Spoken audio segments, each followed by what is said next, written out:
Screen पर दिखाई दे रहा है आपको जीएसटी सर्कुलर जो कि गवर्नमेंट ऑफ असम के द्वारा इशू किया गया है,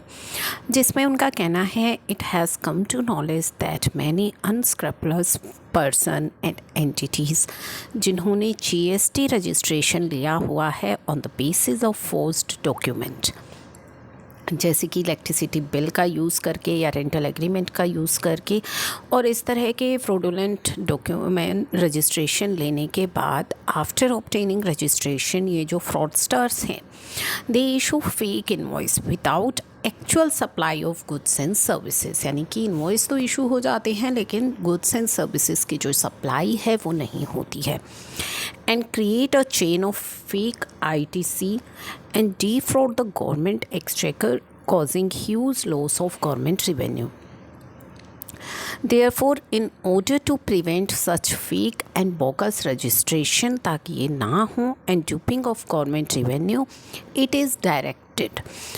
that registering authority जो कि आपको जीएसटी के अंदर रजिस्ट्रेशन ग्रांट करेगी, वो रजिस्ट्रेशन अथॉरिटी को डायरेक्शन दे दी गई हैं।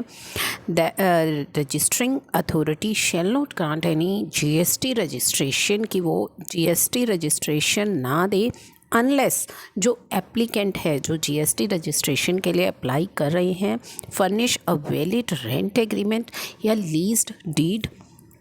जो कि ड्यूली रजिस्टर्ड हो विद द सब रजिस्ट्रार्ड और such competent authority for registration of rental and leased deed. ठीक है, तो वो ड्यूली रजिस्टर्ड होनी चाहिए विद सब रजिस्ट्रार या उस कॉम्पिटेंट अथॉरिटी के द्वारा जो कि उस अथॉरिटी के द्वारा जो कि कॉम्पिटेंट है for registration of rental and lease deed. Above instruction इसे स्ट्रिक्टली फॉलो करना है, any deviation in this regard shall be viewed seriously.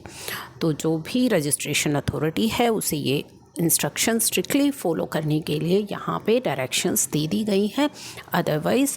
कोई भी डेविएशन आती है तो उसको सीरियसली लिया जाएगा। तो ये जो है आ चुकी हैं डायरेक्शंस जिसमें कि अब रजिस्ट्रेशन के लिए रजिस्टर्ड रेंट डीड देना अनिवार्य है।